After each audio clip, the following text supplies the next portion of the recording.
serial khotbah kita, tema pada hari ini adalah bagaimana menaklukkan keserakahan.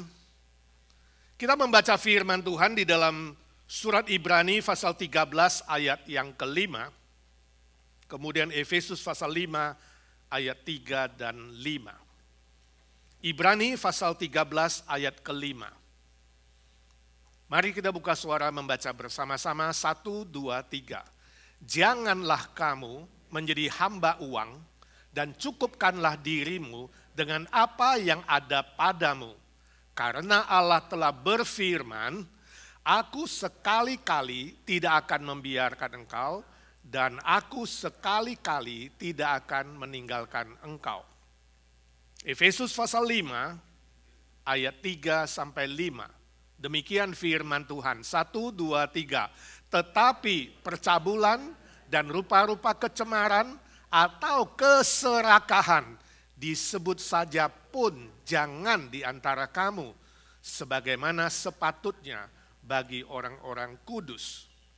Demikian juga perkataan yang kotor, yang kosong, atau yang sembrono, karena hal-hal ini tidak pantas. Tetapi sebaliknya ucapkanlah syukur. Karena ingatlah ini baik-baik, tidak ada orang sundal, orang cemar, atau orang serakah, artinya penyembahan berhala, yang mendapat bagian di dalam kerajaan Kristus dan Allah. Demikian jawab pembacaan firman Tuhan, berbahagialah mereka yang membaca, mengerti, dan melakukan dalam hidupnya. Suatu hari ketika latihan upacara pernikahan, pengantin pria berkata kepada Pak Pendeta, Pak, saya minta tolong supaya janji nikah itu Bapak ubah sedikit. Khususnya kalimat, aku harus mencintai istriku susah, senang, kaya, miskin, sehat, sakit, sampai maut memisahkan. Pak, tolong maut memisahkan ini sulit ini. Dihapuskan saja Pak. Saya akan sumbang untuk Bapak 5 juta rupiah. Pengantin pria itu kasih amplop kepada Pak Pendeta. 5 juta mereka sepakat.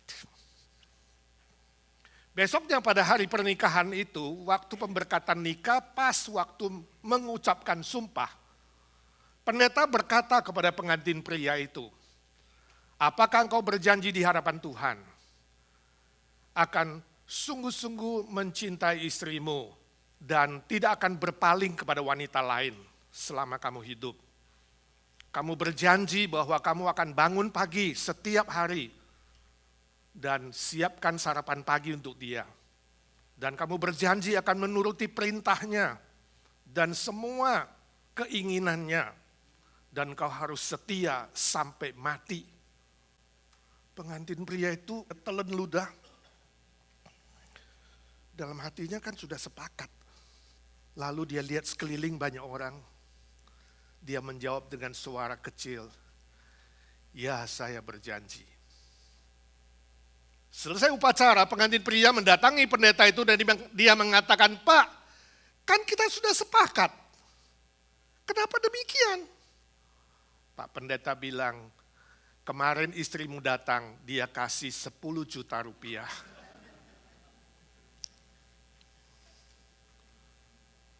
Saudaraku, ini hanya cerita humor.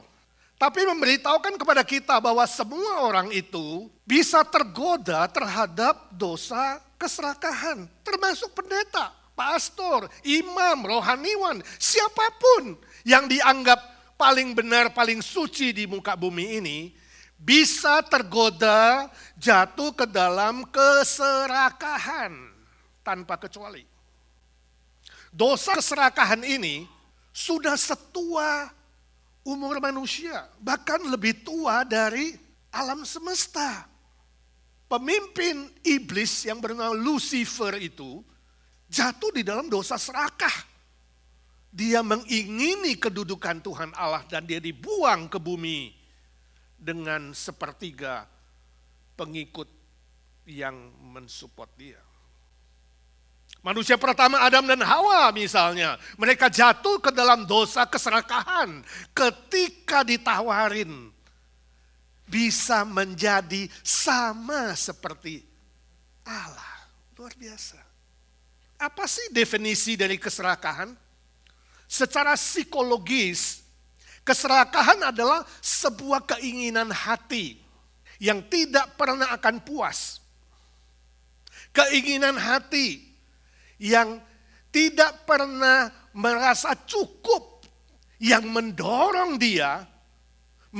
seseorang untuk mengejar, mencari, dan mengumpulkan sebanyak mungkin untuk diri sendiri. Itulah serakah. Secara Alkitab, sangat jelas tadi kita sudah baca dalam Efesus pasal ke-5 ayat 5, dan kalau saudara bandingkan dengan Kolose pasal 3 ayat ke-5, Alkitab berkata keserakahan adalah dosa penyembahan berhala yang membawa manusia menuju kepada kebinasaan. Istilah berhala di sini bisa berupa apa saja, ya, yang menggantikan kedudukan Tuhan. Sehingga bukan Tuhan yang menjadi paling utama dalam hidup ini. Misalnya uang, harta, kuasa, jabatan, pangkat, keinginan untuk mengontrol orang lain, gila hormat misalnya. Dan keinginan-keinginan daging lainnya yang ada di dunia ini, yang bisa mengontrol hati seseorang, yang bisa mengendalikan hidup seseorang, itu adalah manifestasi dari keserakahan yang sama dengan penyembahan berhala. Apa bahayanya dosa keserakahan ini, saudaraku? Yang pertama, hidup dalam kekhawatiran dan ketakutan. Kalau saudara punya serakah, saudara akan khawatir dan takut. Khawatir tidak cukup, ya, takut kekurangan, takut jatuh miskin, ya, yang main judi takut kalah. Itu semua mengkontrol pikirannya, kekhawatiran dan ketakutan. Pikirannya jadi sempit, hatinya jadi picik, dan jiwanya stres. Stres karena apa? Tidak ada sukacita, tetapi khawatir menggerogoti dia. Kalau kita bandingkan dengan 1 Timotius 6 ayat 10, firman Tuhan berkata, karena akar segala kejahatan adalah cinta uang. Bukan cari uang boleh. Tapi jangan cinta uang. Sebab oleh memburu uanglah beberapa orang telah menyimpang dari iman. Dan menyiksa dirinya dengan berbagai-bagai duka cita. Sudah melihat? Kedua, bahayanya merusak relasi dengan sesama. Oh, hubungan suami istri, hubungan orang tua dan anak, hubungan saudara sekandung, hubungan famili, dan relasi-relasi manusia lainnya bisa menjadi rusak dan hancur gara-gara keserakahan. Oh, kita bisa cari banyak sekali cerita tentang anak-anak yang rebutan warisan dan rebutan harta dan ingin saling membunuh. Keluarga kerajaan yang kemudian saling menembak, saling membunuh gara-gara serakah kuasa, jabatan, dan harta, dan tahta. Keluarga presiden, keluarga pejabat, bahkan relasi-relasi lainnya itu menjadi rusak, retak, dan hancur. Dari teman baik menjadi musuh gara-gara keserakahan. Bahaya yang ketiga, tidak fit untuk kerajaan Allah, Efesus 5:5b. Tidak pantas untuk kerajaan Allah. Sebab apa? Sebab penyembahan berhala itu kehilangan iman karena keserakahan. Mulutnya memuji Tuhan, bilang percaya Tuhan, tapi sebenarnya hatinya tidak pernah ada Tuhan. Tapi ada uang, ada harta, ada materi, itu berhala. Belum pernah. Jadi serakah itu soal hati. Contoh dalam Alkitab misalnya, istri Lot, nyonya Lot.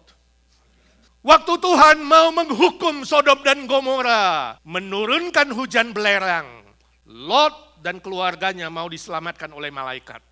Dengan satu syarat, lari ke kota yang terdekat dan jangan menoleh ke belakang.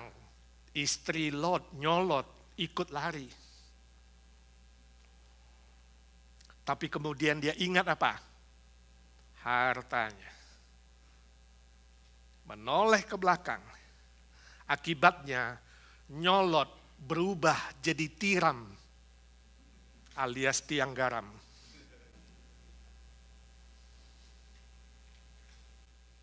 Dia tidak fit untuk kerajaan Tuhan. Akan ketika Joshua dan pasukannya menaklukkan Jericho misalnya, Tuhan sudah pesan, barang-barang yang dikhususkan bagi Tuhan jangan kamu ambil. Tetapi Akan dan keluarganya serakah dan mengambil dan menyimpan di tanah. Ketahuan. Keserakahan kemudian membinasakan Akan dan keluarganya. Saya tidak tahu berapa lama sudah jadi orang Kristen. Adakah milik Tuhan yang masih kamu pakai untuk dirimu sendiri? Yang harusnya untuk pekerjaan Tuhan, yang harusnya milik Tuhan.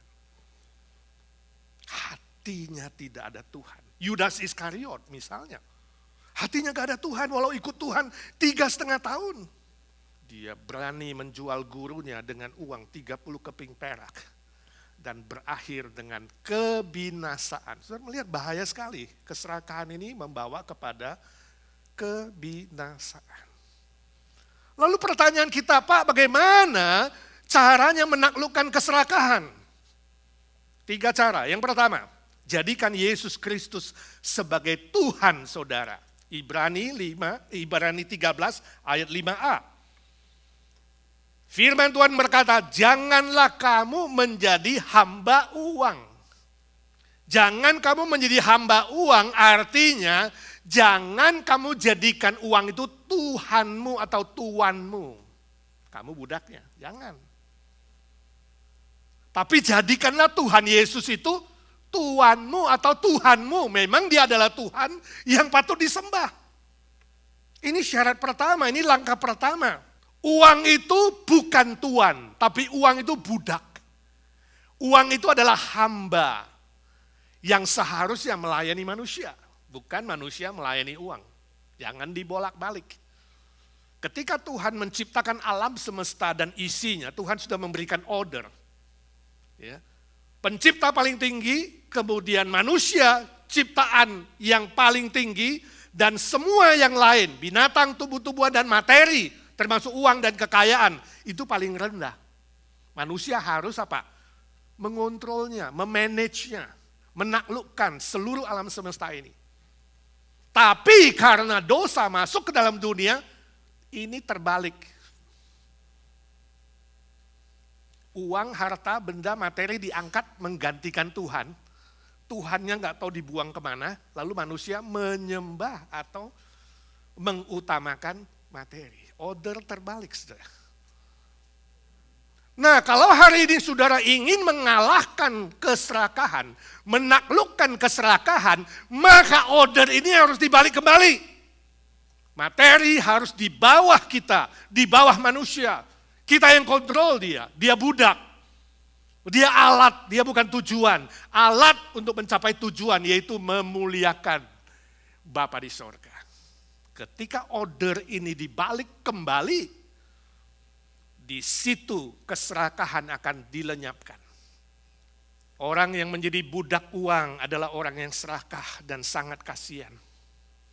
Prinsip hidupnya, waktunya, energinya, tujuan hidupnya, arah hidupnya, perkataannya, perbuatannya dikontrol dan dikendalikan oleh uang. Kasihan sekali. Ya. Suatu hari di sebuah mall, shopping center, ya, satpam menemukan ada sebuah dompet wanita, ya, Louis Vuitton, terjatuh, lalu dibawa ke pos security, dibuka, gak ada ID-nya, gak ada apa-apa, gak ada credit card, ya, gak ada nama, cuma ada uang cash $2.000. Nah, kalau saudara jadi security gimana? Oh Tuhan, gak tahu mau kembaliin siapa. Ini rezeki nomplok. Itu serakah karena bukan milikmu. Lalu satpam mengumumkan, ya, pakai mikrofon. Saudara-saudara pengunjung di mall ini telah ditemukan sebuah dompet wanita Louis Vuitton berisi uang cash $2.000, tidak ada ID. Siapa yang merasa memilikinya, silakan datang ke pos security. Dalam 10 menit, saudara, 2 baris.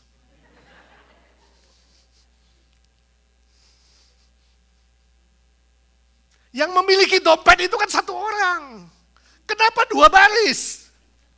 Ada orang Indonesia enggak ya? Saudara ikut ngantri enggak kalau pas di mall itu? Hah? Halo? Enggak? Bagus, cuman agensi luar biasa. Tidak mengingini milik orang lain. Puji Tuhan. Ya. Coba dengan contoh ini. Minggu pagi, saudara siap-siap mau ke gereja. Tiba-tiba telepon berbunyi, kring, rekan bisnismu telepon atau bosmu. Ada lowongan bisnis, untung $20.000. Tapi kamu harus segera berangkat ke Las Vegas. Padahal hari itu kamu WL.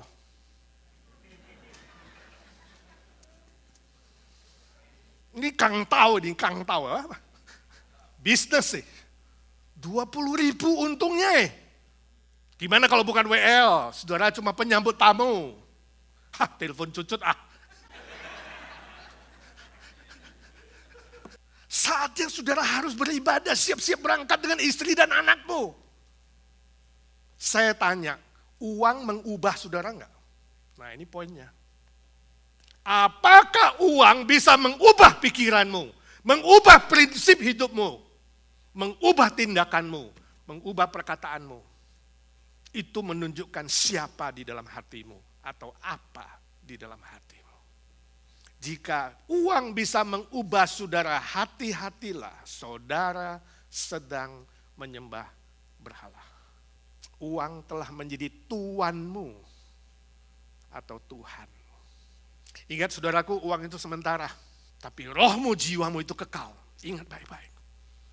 Lebih takutlah kepada Tuhan daripada takut kepada bosmu atau rekan bisnismu atau uangmu. Jangan tawaran-tawaran seperti itu mengubah saudara. Sebab Tuhan sudah memberikan nyawanya. Nyawanya bisa diukur gak dengan uang? Gak bisa. Saudara baca berita di Indonesia 2 minggu lalu, seorang bos tambang batu bara pengusaha asal Malang sangat terkenal, Henry Sutio, orang yang kaya raya, tambang batu baranya di Kalimantan Selatan, saudara, per tahun produksi 6 juta ton, punya 3 private jet. Waktu dia sakit COVID dilarikan ke Jakarta dengan private jet, tetap meninggal dunia. Uangmu, hartamu, kekayaanmu tidak menyelamatkan nyawamu. Tidak bisa berbuat apa-apa ketika nyawamu terancam. Saudaraku, mari kita kembali kepada Tuhan Yesus. Mentuhankan Tuhan Yesus. Jadikan Tuhan Yesus itu Tuhanmu. Taruh dia, undang dia dalam hatimu. Bukan materi, bukan benda, bukan yang lain-lain. Amin. Maka keserakahan akan diusir, dilenyapkan dari hidup saudara. Yang kedua, langkah kedua, merasa puas dengan pemberian Tuhan. Ibrani 13:5b berkata, cukupkanlah dirimu dengan apa yang ada padamu. Ini artinya ada perasaan puas, ada perasaan terpenuhi dengan anugerah dan berkat pemberian Tuhan. Hatinya merasa puas. Seorang profesor Amerika yang sangat terkenal bernama Douglas McGregor. Dia adalah profesor yang mengajar di MIT, Massachusetts Institute of Technology. Dan dia lulusan Harvard University. Dia berkata demikian, kutipan. Manusia itu adalah binatang yang terus berkeinginan. Jika satu keinginan dipuaskan, keinginan yang lain akan muncul. Ini adalah proses yang tidak akan selesai dari lahir sampai mati. Saudaraku, kamu setuju gak? Halo? Setuju gak? Hah? Benar apa tidak? Jawabannya bisa benar, bisa tidak. Bisa benar dan saudara setuju kalau keinginanmu itu adalah kepada materi. Kepada hal-hal duniawi. Kepada hal-hal yang sementara. Sebab semua yang di dunia tidak bisa memuaskan keinginanmu. Saudara akan terus berkeinginan sampai mati dan tidak pernah puas. Pernyataan ini salah dan kita tidak setuju kalau keinginan kita itu adalah Tuhan. Keinginan kita adalah Tuhan yang maha sempurna. Maka dia akan memberikan kepuasan itu dalam hati kita. Sesuai dengan apa yang dia berikan, dia anugerahkan. Itu sebabnya dikatakan, puaslah dengan apa yang ada padamu. Saudara perhatikan kalimat, apa yang ada padamu. Saudara jangan berkeinginan apa yang gak ada. Apa yang ada padamu. Punya satu istri, lihatlah istrimu. Puaslah dengan dia. Jangan lihat istri orang lain, nanti gak puas. Kalau kita terus berkeinginan terhadap apa yang belum punya, kita akan merasa apa? Kurang.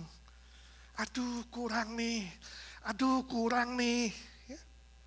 Selalu di pikiran kita adalah kurang. Saudaraku, masing-masing kita Tuhan sudah siapkan anugerahnya dan berkatnya. Bagiannya. Jangan ngotot dan jangan memaksa diri kalau itu bukan bagianmu.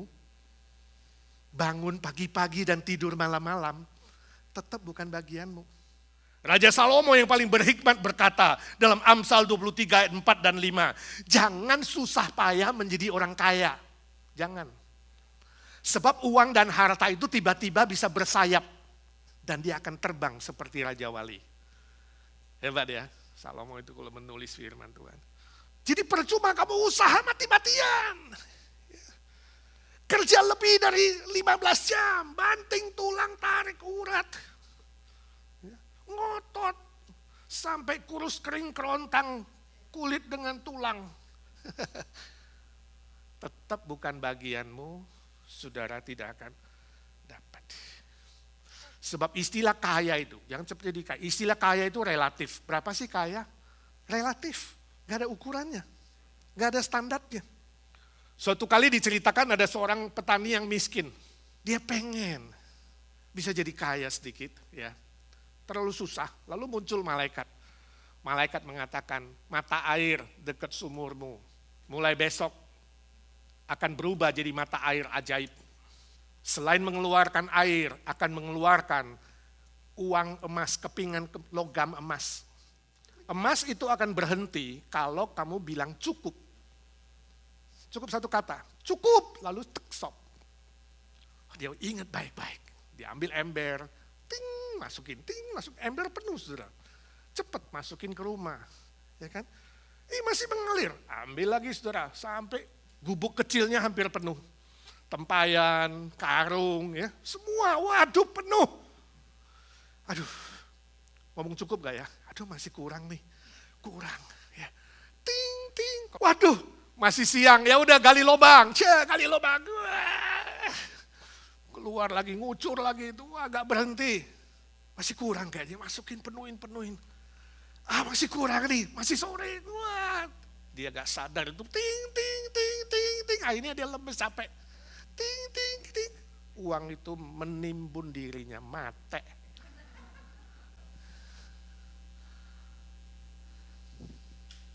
Ini cerita, saudara, ilustrasi. Izinkan saya tanya, apakah saudara sulit berkata cukup? Sebaliknya, apa yang paling banyak saudara katakan? Coba pikir baik-baik. Selama ini kata apa yang paling banyak keluar dari mulutku ya? Kurang? Karyawan terus berkata, aduh gajiku kurang nih. Pengusaha berkata, aduh untungku kurang nih. Targetnya kurang. Yang jadi istri mengeluh, aduh suami kurang perhatian, kurang kasih duit, kurang royal. Suaminya berkata, aduh istriku kurang cakep, kurang seksi, kurang ini, kurang itu. Selalu kurang. Anak-anak mengeluh, ayah kurang waktu nih, kurang murah hati, kurang kasih duit. Orang tuanya, anakku kurang ajar, kurang hormat. Semua begitu. Kurang. Semua merasa kurang. Kapan sih kita bisa berkata cukup itu kapan? Kapan kita bisa sungguh-sungguh merasa puas di dalam Tuhan? Di situ kamu bisa berkata, Tuhan aku tahu ini pemberian-Mu. Selalu cukup bagiku. Sesuai dengan karunia-Mu, sesuai dengan kedaulatan-Mu. Waktu kita bisa puas terhadap pemberian Tuhan, ada kepuasan muncul di hati kita. Dan kita bisa berkata, cukup. Oh saudara, puas dan cukup dalam Tuhan itu tidak sama dengan stop berusaha. Sudah cukup, stop bekerja, stop berkarya. Bukan stagnasi, bukan tidak maju, bukan malas-malasan, bukan itu maksud saya. Jangan salah mengerti. Ya. Tapi orang yang merasa cukup, bisa puas di dalam Tuhan artinya apa? Ada sebuah pengakuan dari mulut dan dari hatinya. Semua yang aku punya hari ini adalah pemberian Tuhan. Bukan jasaku, jasa Tuhan. Hebatnya Tuhan, bukan hebatnya pinternya aku, bukan. Ada sebuah pengakuan, Tuhanlah yang mencukupkan aku sesuai dengan kekayaannya dan kemuliaannya. Filipi 4 ayat 19. Kita tahu berterima kasih kepada Tuhan, Tuhan ini semua berkat-Mu. Kita tahu bersyukur kepada Tuhan. Ketika kamu tahu bersyukur, saudara merasa puas. Dan keserakahan akan pergi. Engkau bisa berterima kasih dan bersyukur dengan memberi. Nah ini terbalik dengan serakah. Kalau serakah apa? Mengambil, meraup, siu, kumpulkan sebanyak mungkin segunung. Lawan dia dengan apa? Bersyukur, memberi. Tahu berterima kasih, ini bukan hebatku, pintarku, ini Tuhan yang kasih, kini aku memberi. Ya. Orang yang kaya bukanlah hanya tahu mengumpulkan, bukan. Tapi orang yang kaya diukur dengan apa? Dia tahu memberi, berbagi kepada orang lain. Ya. Dunia mengukur kaya apa? Kamu worth berapa, ya kan? Kamu bernilai berapa? Orang terkaya diukur dari apa yang dia punya. Ini ukuran dunia. Kalau ukuran Tuhan, ukuran Alkitab apa? Berapa banyak yang kau beri, bukan berapa banyak yang kau punya. Karena percuma berapapun kau punya, begitu besok, ditinggalkan semuanya. Untuk apa kamu kaya raya? Punya banyak tapi untuk diri sendiri. Egois, pakai untuk diri sendiri, untuk apa? Saya melihat mengalahkan keserakahan dengan memberi. Oh mungkin saudara tanya, loh Pak, kalau memberi terus Pak, lama-lama kan entai habis Pak. Emas satu gunung kalau kasih terus, habis. Setuju gak? Jawabannya saudara, poin ketiga. Yakinlah kepada pemeliharaan Tuhan. Ibrani 13 ayat 5c. Baca sama-sama, 1, 2, 3. Aku sekali-kali tidak akan membiarkan engkau. Dan aku sekali-kali tidak akan meninggalkan engkau. Perhatikan kata sekali-kali. Bukan sekali-sekali saudara ya. Beda gak? Kalau sekali-sekali iyalah, sekali-sekali lah. Seminggu 3 kali, seminggu 2 kali. Bukan. Sekali-kali artinya apa? Gak pernah. Gak pernah sekalipun, gak pernah Tuhan itu membiarkan kamu. Gak pernah Tuhan itu meninggalkan kamu. Gak pernah Tuhan itu mengabaikan kamu sedetik pun. Saudara harus yakin itu. Kalau yakin itu, gunung emasmu gak habis kalau dikasih. Ngerti gak? Tuhan kasih gunung yang lain. Oh, keyakinan itu loh saudaraku. Yakin bahwa Tuhan akan memelihara orang-orang yang mengasihi Dia. Yang melayani pekerjaannya, yang beribadah dan menomorsatukan Tuhan. Amin. Saya yakin saudara bisa kesaksian kan? Apakah saudara berani bersaksi mengatakan, selama ini aku ikut Tuhan dan melayani Tuhan, Tuhan selalu mencukupkan kebutuhanku, memelihara aku. Saudara berani bersaksi itu? Angkat tangan. Termasuk saya, saudara. Terus terang waktu saya datang ke dunia ini ya, telanjang saudara. Iya, gak bawa apa-apa. Sekarang ada apa-apa. Banyak apa-apa Tuhan kasih. Dia pelihara aku. Menambahkan, justru menambahkan. Ketika mencari kerajaan Allah dan kebenarannya. Tuhan tambahkan dan tambahkan dan tambahkan. Dan yang paling bernilai sebenarnya saya diselamatkan. Saya dipilih, dipanggil untuk melayani pekerjaan Tuhan. Dikasih kesempatan melayani seumur hidup. Oh, itu tak ternilai. Puji nama Tuhan Yesus Kristus yang menyelamatkan aku. Saudara, justru dengan memberi dan terus memberi, saudara. Bukan berkekurangan, bukan habis. Ya, bukan. Justru tambah bahagia, tambah sukacita. Sebab keserakahannya pergi. Betul? Yesus berkata apa? Lebih berbahagia yang memberi daripada menerima. Suatu kali di sebuah kota kecil, orang-orang yang di sana hidup dalam kemiskinan dan kesusahan. Sebab bisnis lagi sepi, usaha lagi sepi. Orang-orang hidup dalam hutang, kredit semuanya hutang. Ya. Uang macet karena gak ada yang belanja. Gak ada yang belanjakan uangnya. Suatu hari datanglah seorang turis asing ke kota kecil itu. Dia mendatangi sebuah hotel kecil, dia bilang, saya mau sewa kamar hotel 1 bulan. Oh, pemilik hotel mengatakan kebetulan ada promosi. Bapak boleh nginep 3 malam for free. Kalau suka, baru sign kontrak. Tapi Bapak harus taruh deposit $1.000. Nah, orang itu setuju, kemudian taruh $1.000. Dan dia boleh nginep 3 hari. Pemilik hotel ambil uang $1.000 itu, lalu dia ingat hutangnya kepada supplier makanan, daging, sayur, ya, supplier itu, hutang $1.000. Lalu dia pergi membayar hutangnya kepada supplier itu.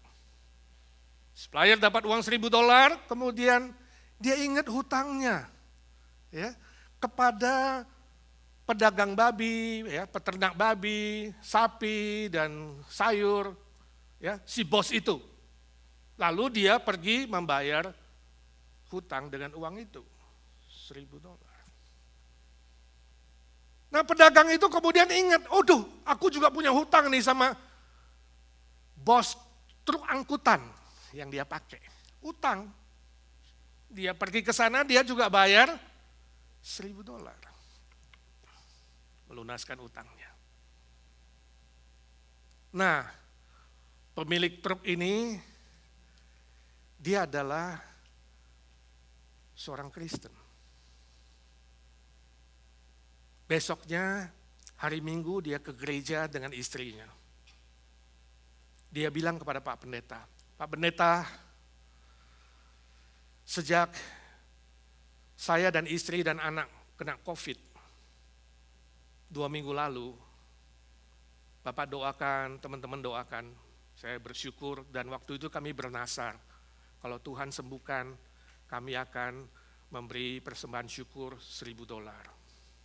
Dan Tuhan menyembuhkan kami bertiga, ini uangnya untuk mendukung pekerjaan Tuhan $1.000. Wah, pendetanya senang. Oh, saya bersyukur kalian disembuhkan Tuhan. Dan puji Tuhan, ternyata Tuhan menjawab doa. Kemarin saya berdoa, Tuhan, gerejamu butuh $1.000. Karena sewa gedung sudah ditunggak 4 bulan. Dan pemilik dari gedungnya sudah kasih ancaman bahwa hari Minggu ini terakhir beribadah, kalau tidak bisa bayar maka harus pindah. Jadi pendetanya berdoa demikian, dia bilang Tuhan menjawab doa. Tuhan gerakkan kalian datang dan kasih $1.000 ini. Besok saya akan bayarkan. Lalu besoknya Pak Pendeta ambil uang $1.000 itu, dia pergi ke pemilik hotel. tempat mereka sewa gedung. Dia bilang, Pak ini utang kami $1.000, boleh terus sewa di sini ya Pak? Oke ya, you lunas. Baru Pak Pendeta pulang, si turis asingnya datang. Bilang sama pemilik hotel, Pak maaf ya, aku gak jadi sewa kamar. Sebab bosku suruh balik ke kota. Proyek di kota kecil ini dibatalkan. Jadi tolong Pak kembalikan deposit saya $1.000. Wah, pemilik hotel keluarkan dari laci $1.000, kasihkan kepada si turis. Turis itu pamit. Hari itu tidak ada yang dapat duit sama sekali. Gak ada yang dapat apa-apa. Tapi semua orang tersebut yang di kota kecil itu, hutangnya lunas. Dan mereka bisa hidup lebih bergairah. Hidup lebih bersukacita, lebih optimis untuk bekerja dan berusaha lagi. Saudara lihat ilustrasi ini. Ketika semua orang rela mengeluarkan duitnya untuk dibelanjakan dan untuk dipakai. Ketika uang itu bersirkulasi, maka roda kehidupan dan roda ekonomi akan berjalan. Ketika semua rela mengeluarkan uang, itu sukacita, itu bahagia. Tapi ketika semua orang kemudian memikirkan diri sendiri, pelit, kikir, takut, khawatir, egois, menahan duitnya, roda kehidupan akan mati sebab ekonomi tidak berputar. Akan terjadi macet, krisis ekonomi, krismon, resesi, dan akan menuju kebangkrutan dan kehancuran. Saudara melihat, memberi bukan membuatmu susah, memberi buat kamu sukacita dan bahagia. Dan yang paling penting, saudaraku, ilustrasi ini mengajar kita, semua kita hari ini hidup dalam hutang. Amin?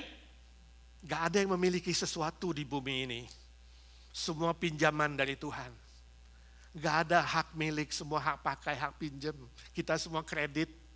Itu sebabnya jangan kamu takut, jangan kamu khawatir, jangan kamu egois, jangan kamu kikir dan pelit.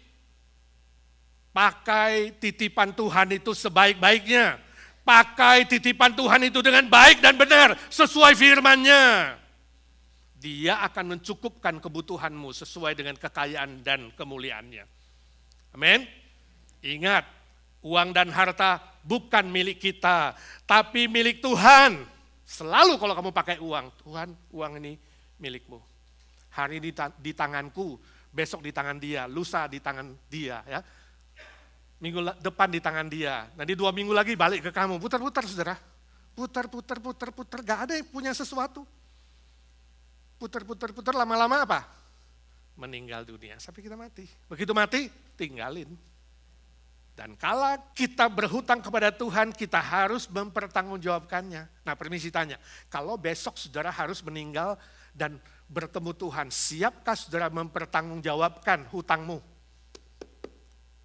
Pinjamannya kepadamu, siap gak saudara?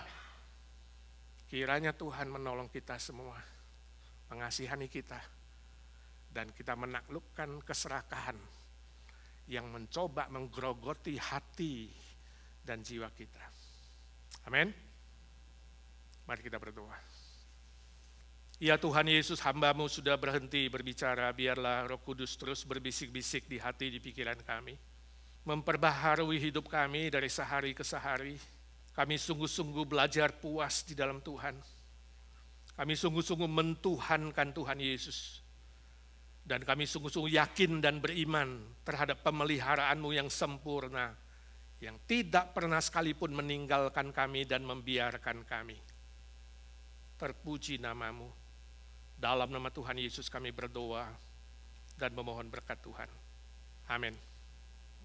Kita nyanyi salibnya selama mulia.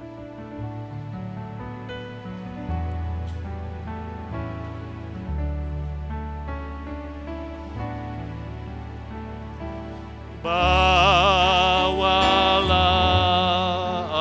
aku, Yesus, dekat ke salib-Mu.